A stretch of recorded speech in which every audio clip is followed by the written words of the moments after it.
चलो, तो सबसे पहला काम चैप्टर हम लोग रिवाइज कर लेते हैं, है ना। तो पहला चैप्टर आपने खत्म कर लिया है, पहले चैप्टर का रिवीजन कर लेते हैं जल्दी से, है ना, 10 मिनट में। तो पहला चैप्टर क्या था? प्रकाश का अपवर्तन है। तो प्रकाश का परावर्तन पहला चैप्टर था और सबसे पहली हेडिंग आपने क्या डाला था? प्रकाश। तो हेडिंग क्या डाला था कि प्रकाश एक प्रकार की ऊर्जा है जो हमारे दृष्टि ज्ञान को, ठीक है। प्रकाश हमेशा कैसे चलता है? सरल रेखा में। किसके रूप में? विद्युत चुंबकीय तरंगों के रूप में। और इसकी जो स्पीड होती है वो कितना होती है निर्वात में?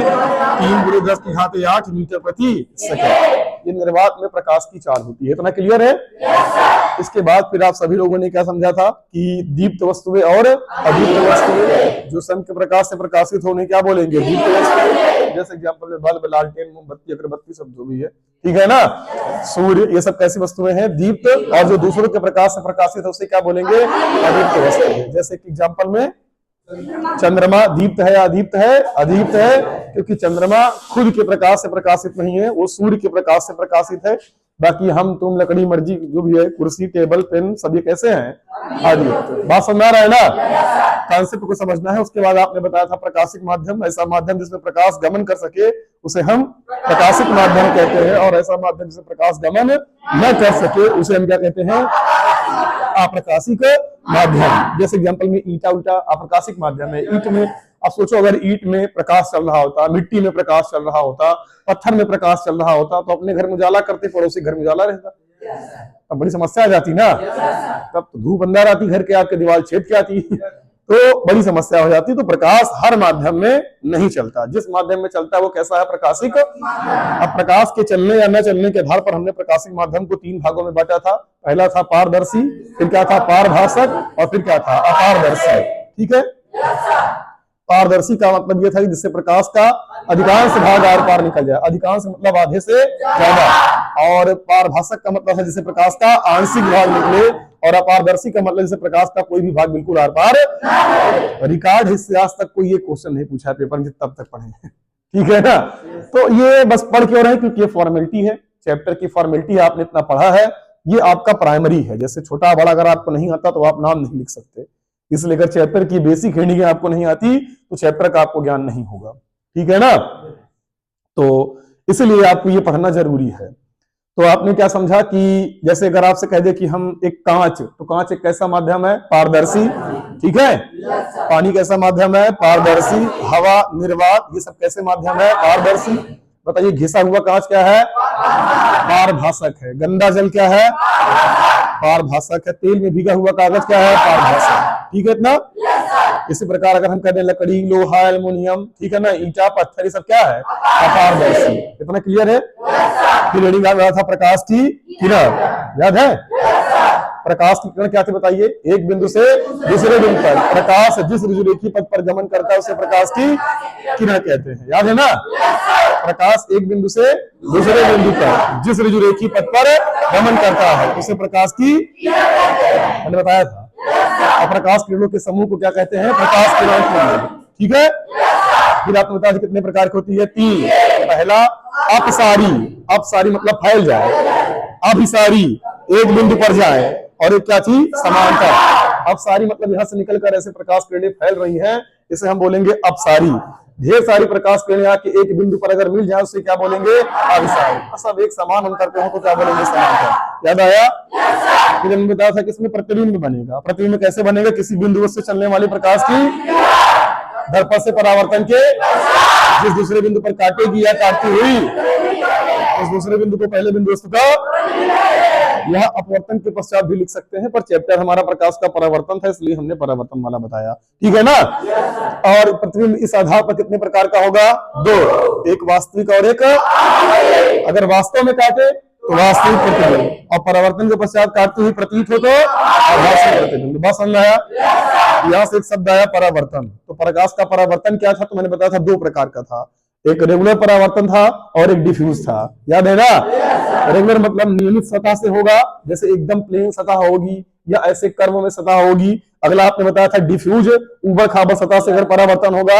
हमने बताया था डिफ्यूज मतलब इसे हम पढ़ नहीं सकते, ये रेगुलर है। तो हमारे चैप्टर में जो है वो कौन सा है? परावर्तन, रेगुलर वाला। बात समझ आ रहा है ना? आपने इसमें लिखा था कि जब प्रकाश किसी चिकने अथवा पॉलिशदार द्रव से टकराता है उसका अधिकांश भाग उसी माध्यम में घटना को ही प्रकाश का। और आपने इसका एग्जांपल ये देखा रहा होगा कि वो आप लोग कांच चमकाए होंगे ना गाँव में सामने बच्चों के, वो प्रकाश का परावर्तन सब पढ़ा होगा ना। फिर आपने बताया था परावर्तन के 10 नियम है कि नहीं? कितने नियम है? 2 नियम है। कौन कौन से? आपतित क्रिया, परावर्तित क्रिया, आपतन बिंदु पर डाला गया अभिलंब और आपतन को परावर्तन को आपस में। लेकिन इसमें एक पेज था, मैंने बताया था यहाँ तल का मतलब अक्सर बच्चे ये समझ लेते हैं कि आपतित किरण, परावर्तित किरण, आपतन बिंदु पर डाला गया अभिलंब, तीनों एक ही तल पर, ये तल समझ लेते हैं। ये तल नहीं था, मैं तल बताया था कि इसको मिलाने से एक तल बनेगा, है ना। तो जनरली क्या लगभग 99% टीचर भी कंफ्यूज रहते हैं। तो तल का मतलब इस तल से नहीं है, तल का मतलब इससे है कि अगर आपतित किरण ऐसे आएगी तो परावर्तित ऐसे जाएगी, इसको मिलाएंगे तो एक प्लेन बनेगा। कभी ऐसा नहीं होगा कि अभिलंब यहां पर होगा ऐसे, ये अभिलंब हो गया, ये आपतित किरण हो गई, ये परावर्तित किरण हो गई और इस पर डाला गया क्या हो गया अभिलंब। ये तीनों मिलाने पर ये एक तल में है। ये ऐसे नहीं चली जाएगी कि ये इधर निकल जाए और मिलाने पे अलग अलग तल बन जाए। मैं समझाया हूं ढंग से इस पे, तो इसमें बस रिवीजन कर रहा हूं। तो ये समझ में आ गया ना आपको। फिर आपने ये समझा था कि हमारे पास जो तल है, जो एक नियमित तल है, वो कितने प्रकार का है। तो एक आपने पढ़ा था समतल और एक क्या पढ़ा था गोली। फिर समतल दर्पण के बारे में हम लोगों ने डिटेल में 5-6 क्लास खराब की है, उसको बगल करिए। अब हमें सीधे रिवीजन करना अपने सिलेबस का पार्ट। तो आपने बताया था गोलीय दर्पण। गोली दर्पण क्या है? किसी कांच के खोखले गोले काटा गया जिसके एक सिरे पर पारी की कली और लाल साइड का ये पढ़ा था ना। ठीक है। अब अगर मान लीजिए कोई एक गोली दर्पण है, काट कूट के बनाएंगे, तो चाहे हम पेंट की तरफ कर दें और चाहे अंदर की ओर कर दें, तो परावर्तक तल के आधार पर हमारे पास गोली दर्पण कितने प्रकार का है? 2 प्रकार का, एक उत्तल दर्पण और एक अगर प्रकाश का परावर्तन ऊपरी तल से होगा कौन दर्पण होगा? उत्तल। दबे तल से क्या होगा? अवतल। बताया था मैंने। फिर मैंने बताया था अगर कोई गोली दर्पण है, इसके परावर्तक तल के मध्य बिंदु को क्या बोलते हैं? ध्रुव। क्या बोलते हैं? ध्रुव। बहुत मारेंगे, वक्रता ध्रुव कौन है बे? ऐसे से गजेड़ी बच्चे पढ़े हैं। इसे क्या बोलेंगे? ध्रुव। बात समझ आ रहा है ना। अब इसके बाद अगर हम क्या करेंगे, अगर मान लो ये पूरा पूरा गोला रहा होगा तो इसका कोई ना कोई केंद्र रहा होगा ना। तो गोली दर्पण जिस खोखले गोले का काटा गया तो इसके केंद्र को क्या बोलते हैं? वक्रता केंद्र बोलते हैं। समझ गया? और वक्रता केंद्र और ध्रुव को मिलाने वाली रेखा को क्या बोलते हैं? मुख्य अक्ष। बात समझ आ रहा है? गोली दर्पण जिस गोली बोलते हैं वक्रता केंद्र बोलते हैं। समझ आ रहा है ना? वक्रता केंद्र बोलते हैं। और इसकी त्रिज्या को क्या बोलते हैं? वक्रता त्रिज्या। या कह सकते हो कि वक्रता केंद्र और ध्रुव के बीच की दूरी को क्या बोलते हैं? वक्रता त्रिज्या। जो तुम्हारा मन में बोल सकते हो। फिर आगे बता रहा है क्या कि अगर अब मान लीजिए हमारे पास ये एक दर्पण है, कौन दर्पण है? ये अवतल। ये इसका क्या है? मुख्य।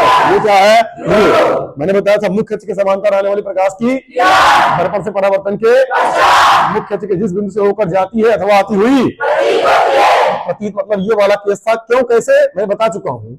यहाँ से इसे प्रतीत होगी ना इस पॉइंट से, तो इसको हम लोग क्या नाम देते थे? फोकस। बात समझ आया?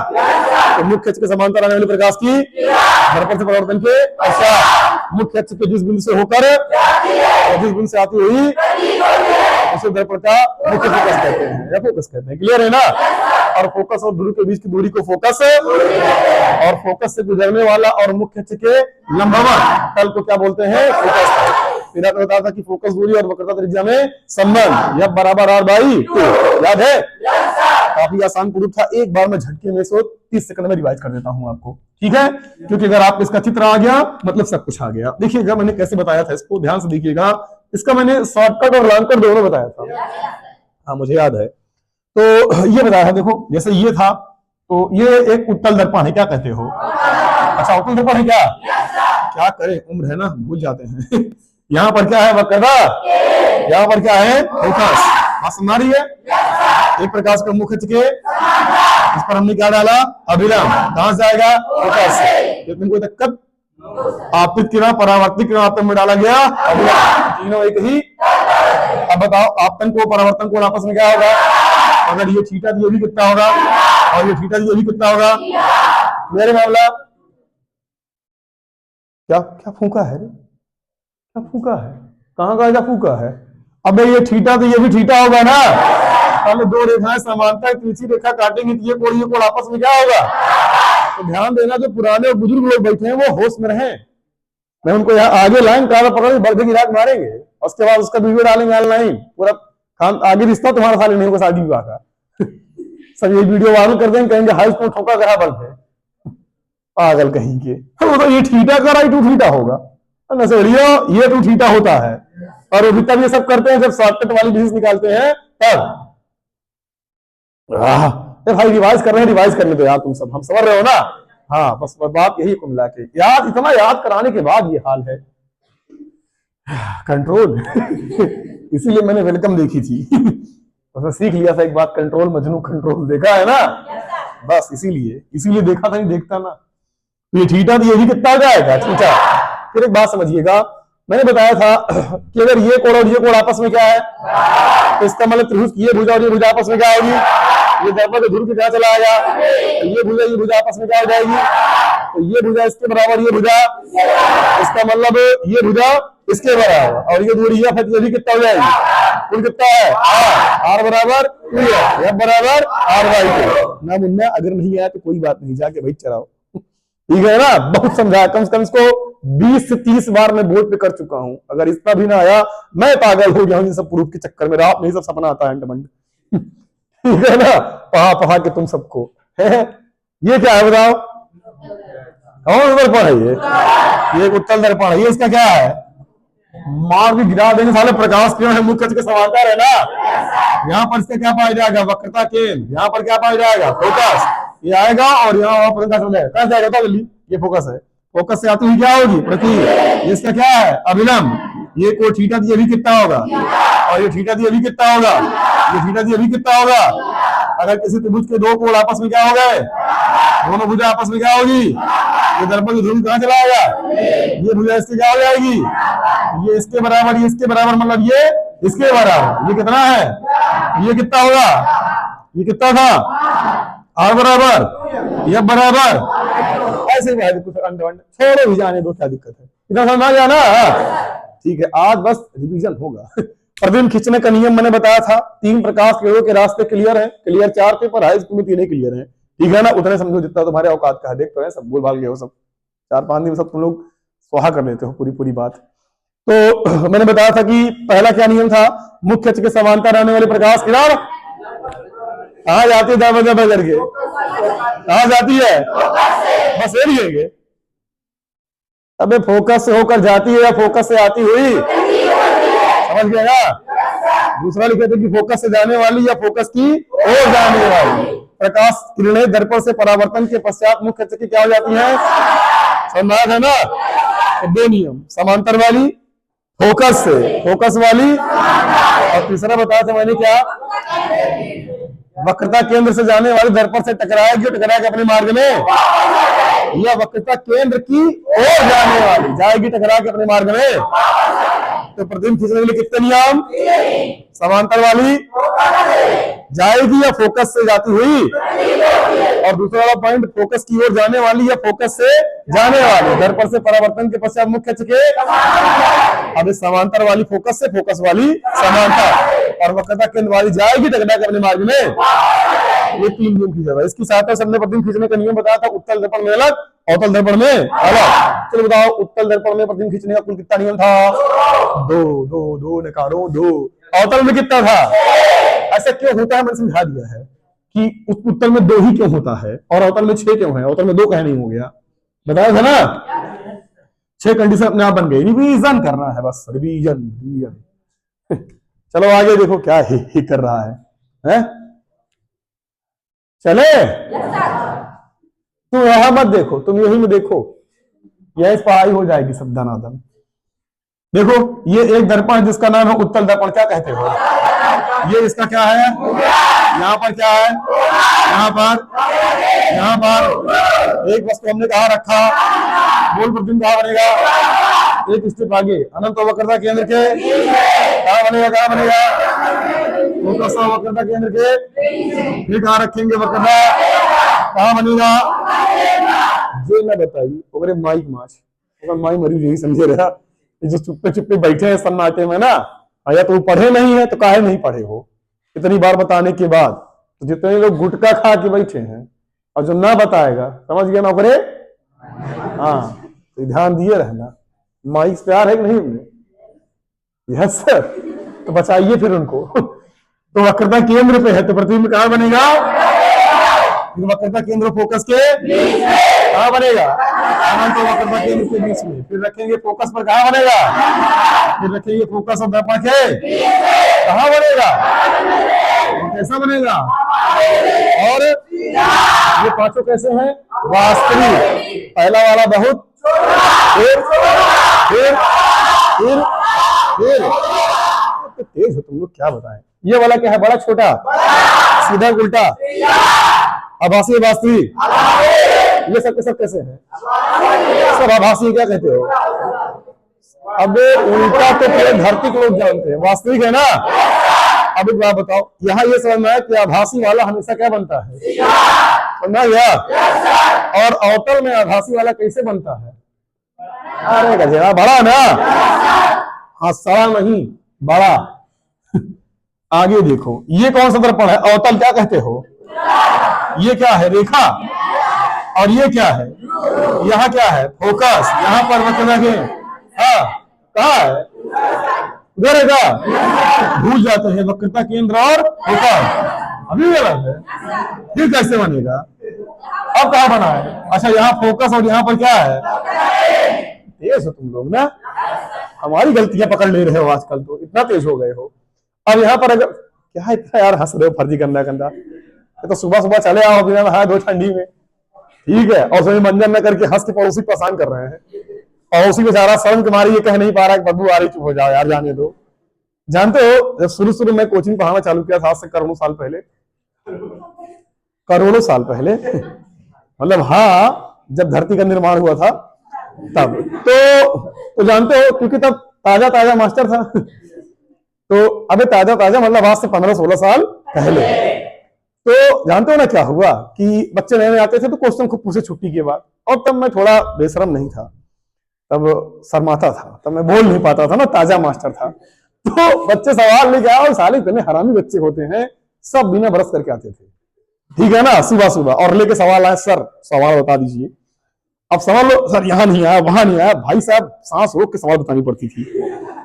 तो मैं भी जानता हूं जो ये दर्द है कि बगल वाला बैठ के हंस रहा होगा और बदबू आ रही होगी, ये मैं जानता हूं। तो तब मैं ये बोल नहीं पाता था, और अगर अब कोई ये गलती कर तो पहले को मारेंगे 2 घंटा आप, फिर उसके बाद बल्ब मारेंगे, उसके बाद मिट्टी से मंजन करवाएंगे बाहर ले जाके, अगर ऐसा बच्चा सवाल पूछने का यहाँ आ गया तो ऐसी ऐसी बातें झेला है हमने, तो मुझे पता है कि हाँ ये होता है। अब तो देख ही रहे हो कितने बदतमीज हो गए हैं हम, कोई सीमा नहीं, बदतमीज हो गए साले, मारेंगे तो उम्र के साथ आदमी बदतमीज हो जाता है, इसलिए जब आदमी बुढ़ा हो जाता है ना और हरामी हो जाता है। अब मैं जान गया, यस सर, इसलिए नौजवानों से सावधान रहने की जरूरत नहीं है, पर बुढ़ों से सावधान रहने की जरूरत है, ये मैं जान गया हूं। अब वाकई में कह रहा हूं, ये असली सच है। तुम भी सारे किसी बुढ़े से कम थोड़ी हो दाढ़ी मुंह से बहने हाई स्कूल में बनवा घटवा घूम रहे हो, इसका मतलब क्या हुआ? चल घर बताओ गधा। अब यहाँ पर कोई कंडीशन नहीं है ना, तो पहली बार हमने वस्तु को कहां रखा? अनंत पर। प्रतिबिंब कहां बनेगा? फोकस पर। याद आया? दोबारा अनंत और दर्पण के प्रतिबिंब बनेगा वक्रता केंद्र फोकस के बस हमारा क्लियर है। और जो ये प्रतिबिंब बना है, ये क्या बना है? देखो, दर्पण और इसके फोकस के बीच में दोनों बार प्रतिबिंब कैसे बना है और कैसा है? दर्पण के पीछे। और ये वाला क्या बना है? छोटा। और ये वाला भी क्या है? छोटा। तो और चाहे जहां रखो, सब जगह पे यही बनेगा, ठीक है। यानी मुझे एक बात पता चला कि उत्तल दर्पण में हमेशा प्रतिबिंब सीधा बनता है या उल्टा बनता है? और हमेशा क्या बनेगा? छोटा बनेगा भाई, छोटा। और क्या बनेगा? आभासी। तो अगर तेरे को सीधा प्रतिबिंब देखना है, तेरा मूड बन गया सीधा देखने का, तो कौन दर्पण लाएगा बता? अवतल या उत्तल? अरे कलुआ, उत्तल लेके आएंगे, उत्तल में हमेशा सीधा दिखेगा ना। अवतल लेके आएंगे तो एक बवाल है, उसमें उल्टा भी बन सकता है। अवतल में सीधा देखने के लिए एक कंडीशन चाहिए, कंडीशन नंबर 6। कब? जब फोकस और दर्पण के एक हरामी कह रहा कब अबे कब तुमसे पूछ रहे हैं तो फोकस और दर्पण के बीच में नहीं आया, आ ही रहा है ना। तो इतना समझ में आ गया नहीं आया? तो प्रतिबिंब बनने का नियम आपने समझ लिया। फिर मैंने बताया था दूरियां नापने के चिन्ह परिपाटी का नियम। दुनिया भर की नौटंकी एक तरफ ये समझ में आया ना यार? ये अवतल में जो सीधा बनता है वो बड़ा बनता है और उत्तल में क्या बनता है? छोटा। तो तेरे को अगर बड़ा कैसे और सीधा देखना है तो कौन दर्पण लाना पड़ेगा? अब तेरे को सीधा देखना है बस, चाहे छोटा दिखा है चाहे इसे दिखा है, बस सीधा, हमेशा सीधा, तो क्या लेके आएंगे? उत्तर। लेकिन इसमें हमेशा क्या बनेगा? छोटा। समझ है? इसलिए अगर दाढ़ी बनानी है तेरे को, दाढ़ी बनानी है, कौन दर्पण लगाएगा? क्योंकि क्या दिखना चाहिए? बड़ा दिखना चाहिए ना। कंडीशन नंबर 6, दर्पण और फोकस के बीच में। अगर मान ले दाढ़ी बनाते वक्त तेरा चेहरा दर्पण और फोकस से बाहर चला गया तो प्रतिबिंब क्या दिख जाएगा? उल्टा। समझ गए ना? तो इसीलिए ये कंडीशन है कि यहां रखना पड़ेगा। और प्रतिबिंब क्या दिखेगा? बड़ा। तो अगर छोटी सी फुंसी है तो बड़ी दिखाई देगी, तो बनाने में दिक्कत नहीं। अगर मान लो उत्तर लेके बैठ गए, बड़ी फुंसी, छोटी दिखाई देगी, मां धर से कट के फुंसी बाहर गिर गई, ये हो जाएगा ना। तो इसलिए दाढ़ी बनाने के लिए कौन दर्पण लगाते हैं? ये सब अब बस बहुत समझा है, पूरा पूरा क्लास नहीं बर्बाद करने का, इसको 5 मिनट में खत्म करना था, 15 मिनट हो गया। और स्पीड बढ़ाओ, स्पीड बढ़ाओ। इतना समझा गया नहीं आया? बस एक बार हम लोग वो चैप्टर के बारे में हल्का हल्का परिचय करना है, हाथ मिला के गायब हो जाना है। ठीक है ना? इसलिए कर दे रहे कि इसमें बहुत सारे बच्चे ऐसे थे जो तब नानी घर गए थे। ये सब लोग थे, कोई नहीं गया था नानी के घर। चलो आओ इधर देखो। नहीं, बात मत करिए। कोई समस्या वालक आ रहा है तो प्रकाश एक प्रकार की कहा है जो हमारे दृष्टि ज्ञान को, यानी इससे हम चीजों को देख सकते हैं। देख ले नहीं होगा? बस बहुत सही है। अब आगे देखो ना ना ना, यू कोई देख ले, माना कि ठंडी है, माना कि नहीं नहाए हैं, और देख लो इधर ये एक क्या है? अरे कैसे तुम जान गए कि अवतल दर्पण ही? बताओ, मैं पेंटिंग करे हम कैसे बता देते अवतल है? हाँ, मारे तो वही इसीलिए कह रहे हैं, आगे देख लो। अब बताओ दर्पण कौन सा है? ये इसका क्या है? चिन्ह परिपाटी में ताम झाम बहुत है कि किसी दर्पण में प्रकाश को बाई ओर से डालते हैं, समस्त दूरियां प्रकाशिक केंद्र से ध्रुव से नापते हैं, आप की दिशा में नापी गई दूरी धनात्मक विपरीत नापी गई, मुख्य अक्ष के ऊपर वाली, नीचे वाली, ये सब नौटंकी तुम्हारा जी भर गया होगा। इसलिए सीधा दिमाग लगाने का, इधर नापा गया प्लस इधर नापा गया, माइनस ऊपर नापा गया प्लस नीचे नापा गया, ये सब हिंदी अंदर सब जाए कोमा में। चले आ गया। अब आगे सीधे पढ़ेंगे हम लोग फोकस दूरी, वस्तु की दूरी व प्रतिबिंब की दूरी में संबंध। इस समझ में नहीं आया? और सर चलो सर देखो इधर संबंध अगर आप देखेंगे इधर तो मैंने बताया रहा होगा ये एक दर्पण है, याद है? यहां पर क्या था? फोकस, वक्रता केंद्र। यहां पर क्या रखे थे? वस्तु। Very good. एक प्रकाश में मुख्य अक्ष के समानता कहां से कर जाएगी? एक प्रकाश में वक्रता जाएगी डगरा के मार्ग में, जहां काटा वही वस्तु का। समझ गए? नहीं समझा? ये कह रही है समझ गए। ये कौन स्टाइल है? ये कौन स्टाइल है? हैं?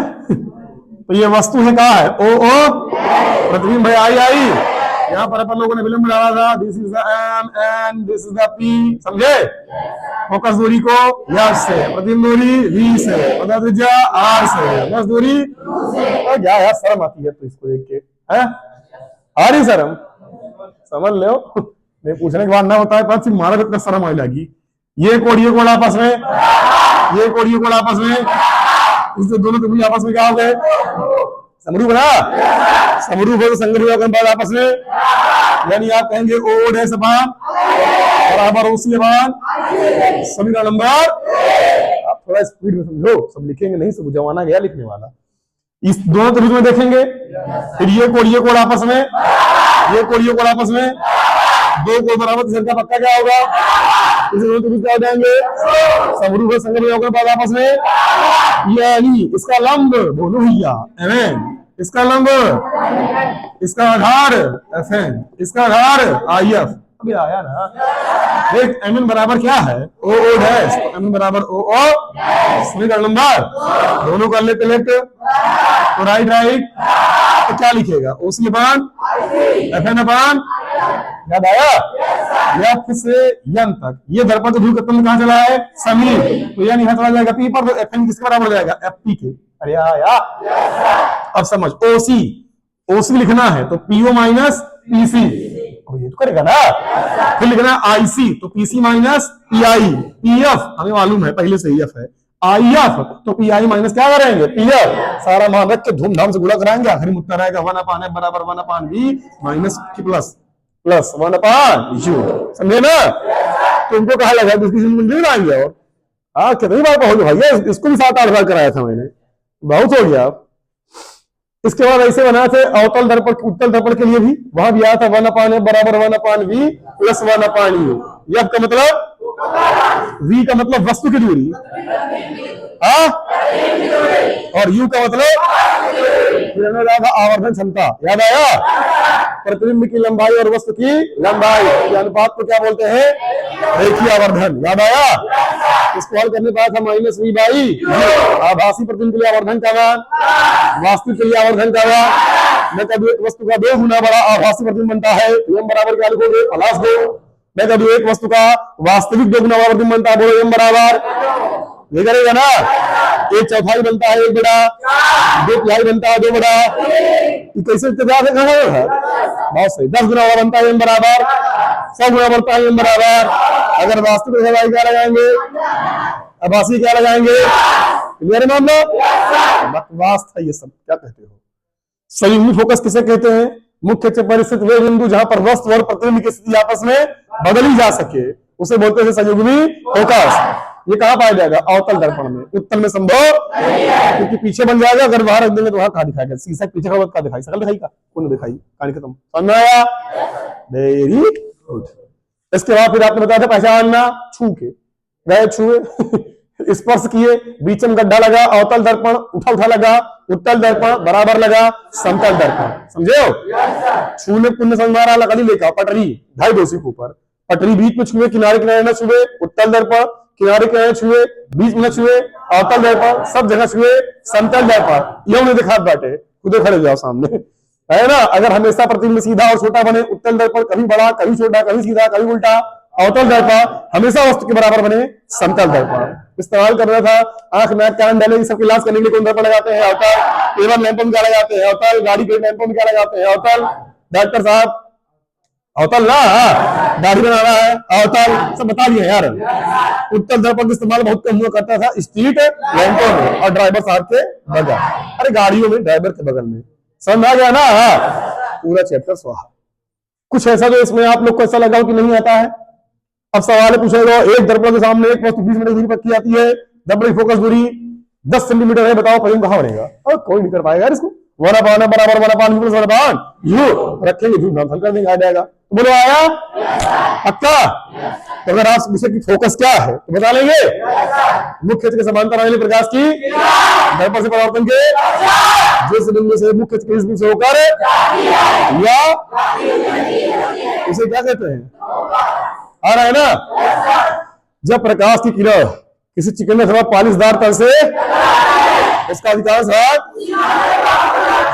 इस घटना को ही परावर्तन के 20 नियम है। आपकी किरण तीनों एक ही तल पर होते हैं, ठीक है ना? आपतन को परावर्तन को आपस में आवर्धन n बराबर आई बाई ओ बराबर माइनस वी बाई, आभासी के लिए आवर्धन का मान पालास मारेंगे तो उड़ जाओगे वही, और वास्तविक के लिए आधे को लगता है किसी शोर शराबे में कहो हो इसी कह के आगे निकल लोगे, काम खत्म, बच जाएंगे। बच नहीं जाओगे, हम सबको सुनते रहते हैं कि कौन हो कर रहा है, कौन प्लस कर रहा है, कौन माइनस कर रहा है। समझ में आ रहा है ना? माइक बचाओ चक्कर में कुछ भी कर इतना समझ में आया ना? अब सोचो यही एक चैप्टर पढ़ाने में लोग पूरा जीवन घिस डालते हैं। हाँ, हम लोगों ने समतल दर्पण पढ़ा दिया है, लेकिन हमने यहाँ रिवाइज नहीं किया क्योंकि वो आपके सिलेबस का पार्ट नहीं है, इसलिए उसको छोड़ दिया। बाकी इतना समझ में आया ना? अब आगे हमें पढ़ना है अगला चैप्टर जिसका नाम है प्रकाश का अपवर्तन। पहले बताओ, मुख्य अक्ष के समांतर आने वाले प्रकाश की किरण कहां से ऊपर जाती है?